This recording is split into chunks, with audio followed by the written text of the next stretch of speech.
يشهلكم يقل باش يقل خير. Excellences, Monsieur Mohamed Ould Cheikh Al Ghazouani, président de la République islamique de Mauritanie et chers frères, je voudrais avant toute chose vous dire merci pour cet accueil fraternel, chaleureux.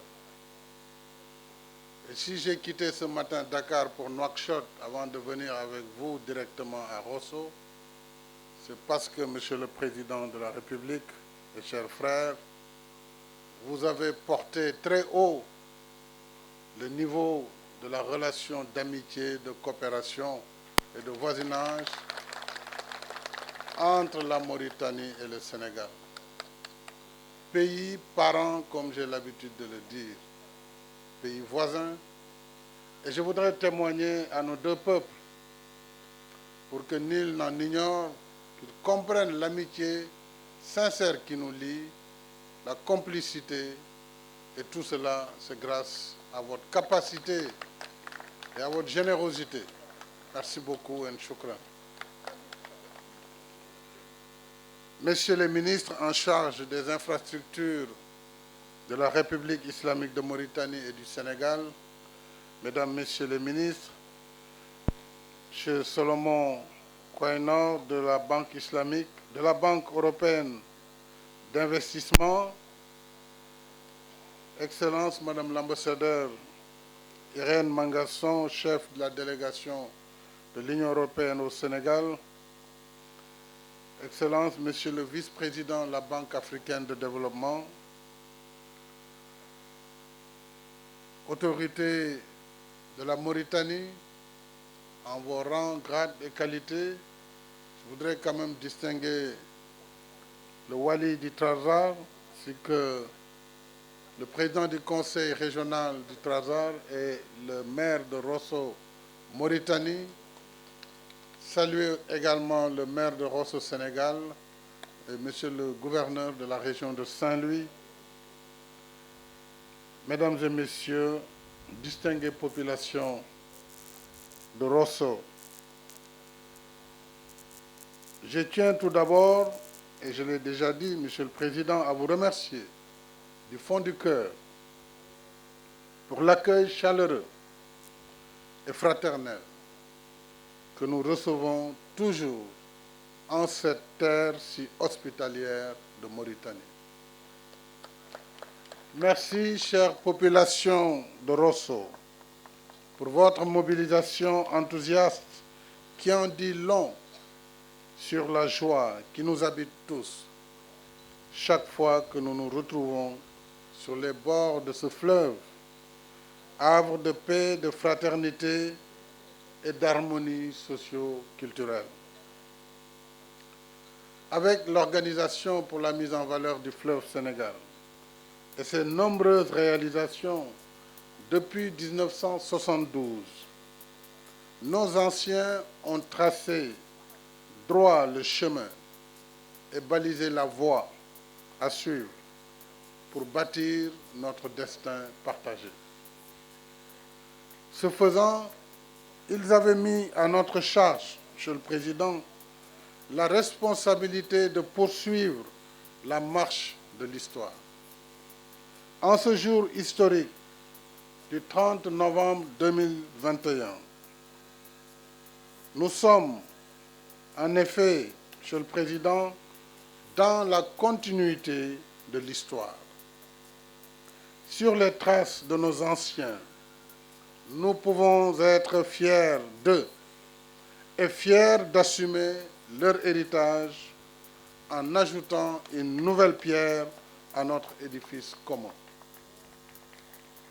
Ce projet dont nous lançons les travaux aujourd'hui est un ouvrage stratégique de franchissement du fleuve pour relier ces deux rives et fluidifier la circulation des personnes et des biens entre nos deux pays.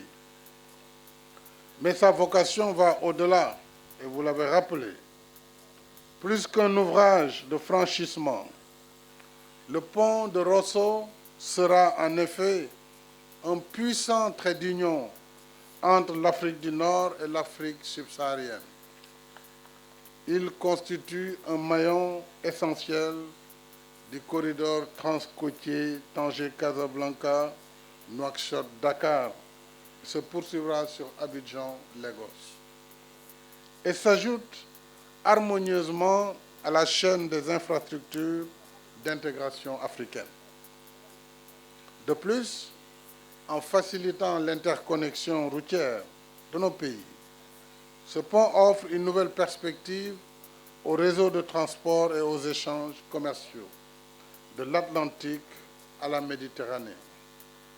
Il revitalise ainsi le commerce historique transsaharien. Parlant du Sahara, d'ailleurs, je voudrais, Monsieur le Président, vous demander d'être mon interprète auprès des généreux donateurs qui m'ont donné des chameaux, je ne sais pas d'ailleurs comment les transporter. Très grands chameaux, très bien ornés. Peut-être vous allez m'aider dans la technique de transport des chameaux, ce que j'ignorais jusque-là.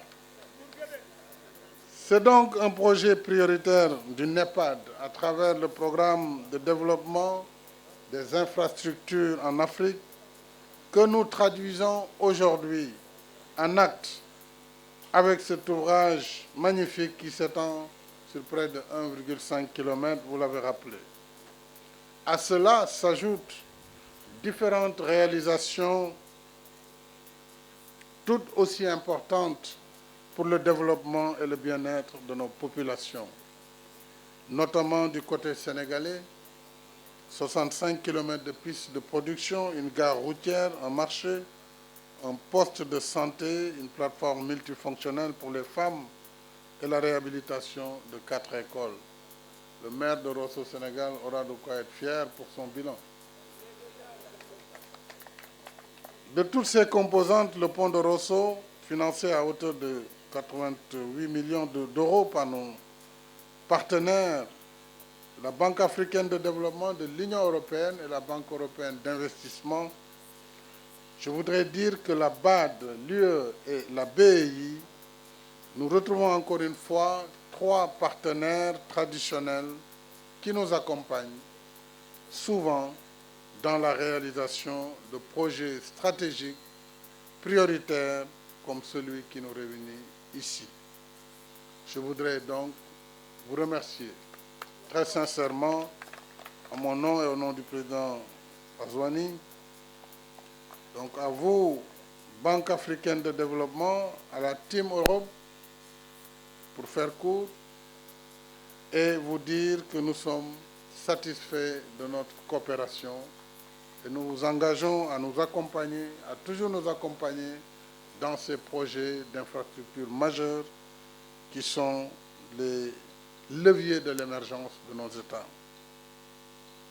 Nous le savons, les chantiers de l'émergence sont vastes et coûteux, mais nous sommes déterminés à construire plus de routes, d'autoroutes, de ponts, de ports, d'aéroports, de chemins de fer et autres infrastructures de base, parce que c'est ça la voie obligée du développement et de l'émergence.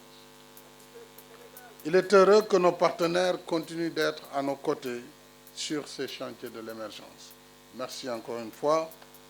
Et au-delà des infrastructures, nous avons aussi la volonté de supprimer, vous l'avez rappelé, Monsieur le Président, de supprimer toutes les entraves indues à la libre circulation des personnes et des biens le long de nos frontières. Je me réjouis à cet égard de l'accord pour la suppression de la pratique de rupture de charge à la frontière. En outre, il sera procédé de part et d'autre du fleuve à la construction de postes de contrôle frontalier et à l'harmonisation des procédures douanières des 2 États en vue de limiter les contrôles aux frontières. Ces importantes mesures s'inscrivent dans la finalité même du pont qui est de faciliter le franchissement du fleuve, d'assurer la fluidité du transport et des échanges et de simplifier la vie, tout simplement, aux transporteurs et aux passagers. J'engage tous nos services compétents à travailler ensemble dans un esprit de collaboration fraternelle, comme nous le faisons, le président et moi, pour accomplir ces tâches avec diligence, comme ce fut le cas lors de l'élaboration de la convention fiscale conclue pour les besoins du chantier. Il conviendra également de définir un mode de gestion et d'exploitation viable qui permettra de sécuriser les moyens nécessaires pour assurer l'entretien de l'ouvrage et la durabilité des importants investissements consentis. Je félicite tous nos collaborateurs de la Mauritanie et du Sénégal engagés dans la réalisation de ce projet. C'est une mission exaltante que nous devons à nos peuples. Je félicite également l'entreprise Polychangda, attributaire du marché des travaux après un appel d'offres international, ainsi que le groupement Studi CETEX-SACI, chargé de la supervision, et les exhorte à travailler dans le respect des impératifs de diligence, de qualité, de maîtrise des coûts et surtout de livraison de l'ouvrage dans les délais convenus. Je suis d'ailleurs convaincu qu'ils peuvent gagner du temps et nous livrer l'ouvrage bien avant ce délai contractuel. Enfin, et surtout, je tiens à rendre encore une fois un vibrant hommage à mon frère et ami, le président Mohamed Ould Cheikh Al Ghazouani, avec qui je travaille la main dans la main sur tous nos projets d'intérêt commun dans un bel esprit de fraternité et de bon voisinage. Si nous sommes en train de réaliser ce vieux rêve des populations des deux rives du fleuve, c'est en grande partie grâce à la volonté politique et au leadership du président Ghazouani. Sans son engagement résolu, les travaux de ce pont n'auraient pas démarré. Monsieur le Président et chers frères, merci, bravo et félicitations. Ensemble pour toujours, continuons de bâtir le patrimoine commun qui nous unit, qui fortifie nos liens ancestraux et prépare l'avenir de nos deux peuples, génération après génération. Vive l'amitié et la fraternité sénégalo-mauritanienne. Je vous remercie.